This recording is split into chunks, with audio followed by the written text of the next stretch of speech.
شعلہ رضا صاحبہ بہت شکریہ آپ کے وقت کا، ویلکم ٹو دا شو۔ جناب یہ بتائیے گا کیا اختلافات ہیں؟ پیپلز پارٹی نہیں چاہتی فوری الیکشنز ہو، نون لیگ سے شاید حکومت نہیں چل پا رہی، مسکرا آپ رہی ہیں، آپ ہمیشہ مسکراتی ہیں، میری دعا ہے ہمیشہ مسکراتی رہیں، لیکن یہ کیا ہو رہا ہے یہ؟ دیکھیے کوئی ایسی بات نہیں ہے اور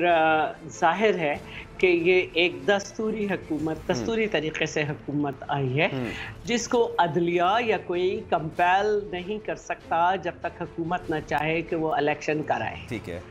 اب الیکشن کمیشن سے عدلیہ نے پوچھا تھا کہ آپ کب الیکشن کے لیے ریڈی ہیں، تو انہوں نے کہا کہ 7 مہینے، یعنی کہ اپریل میں جب پوچھا گیا تو انہوں نے کہا کہ 7 مہینے۔ تو کچھ لوگوں کا یہ خیال ہے کہ ہم 3-4 مہینے کے اندر ریفارمز کر لیں اور اس کے بعد جو ہے وہ 4 مہینے کیئر ٹیکر کو دے دیں، تو یہ اس طرح نومبر تک بن جاتا ہے معاملہ۔ لیکن ریفارمز آسان نہیں ہوتے، اور آپ کو یاد ہوگا کہ جب 18ویں ترمیم کی گئی تو اس میں ایک ٹائم لگا، تو حکومت کے پاس ٹائم ہے اور تمام پولیٹیکل پارٹیز اپنے اپنے طور پہ تیاری بھی کر رہی ہیں۔ پاکستان پیپلز پارٹی نے بھی کہ الیکشن کسی وقت بھی ہو جائیں، ہم سب سے جنرل الیکشن کے لیے اپلیکیشنز مانگ لی ہیں، اور کیونکہ بہت زیادہ ایک بڑی تعداد تھی تو اس کی اب تاریخ 15 مئی کر دی ہے، کیونکہ مجھ جیسے بھی آرام پسند لوگ ہیں جنہوں نے کل جمع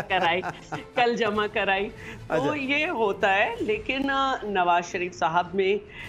شہباز شریف صاحب میں اور زرداری صاحب میں اور مولانا فضل الرحمان صاحب کا اس بات پر مکمل اتفاق ہے کہ ریفارمز ہم نے کرنی ہیں اور اس کو پھر الیکشن کرانے ہیں، تو اس میں کوئی ایسی بات نہیں ہے۔ کچھ لوگ ہیں جو اپنی رائے اگر رکھتے ہیں لیکن فیصلہ وہ اپنے لیڈر ہی کا مانیں گے، یا وہ اپنے لیڈر کو اگر کامیاب ہو جائیں گے تب بھی جو ہے تمام پولیٹیکل پارٹیز کے ہیڈ دوبارہ اس کو ڈیسائیڈ کریں گے جب یہ چاہیں گے، جب ہوگا۔ ایک موقف تھا، وہ یہ تھا کہ جناب عمران خان صاحب حکومت کو یا پاکستان کو ایک ایسی نہج پہ لے آئے ہیں کہ ہم مزید انتظار نہیں کر سکتے تھے۔ جناب اسحاق ڈار صاحب نے بھی یہی بات بولی تھی کہ 2 ہمارے پاس راستے تھے کہ ان کو 1.5 سال مزید چلنے دیتے۔ انہوں نے پھر یہ کہا کہ ہم نے یہ بہتری سمجھا کہ پاکستان کو اتنا نقصان نہ پہنچایا جائے، پھر ان کو کہا کہ بھائی میں نے کہ آپ 1.5 سال اور انتظار کر لیتے، اس میں کون سا مسئلہ تھا۔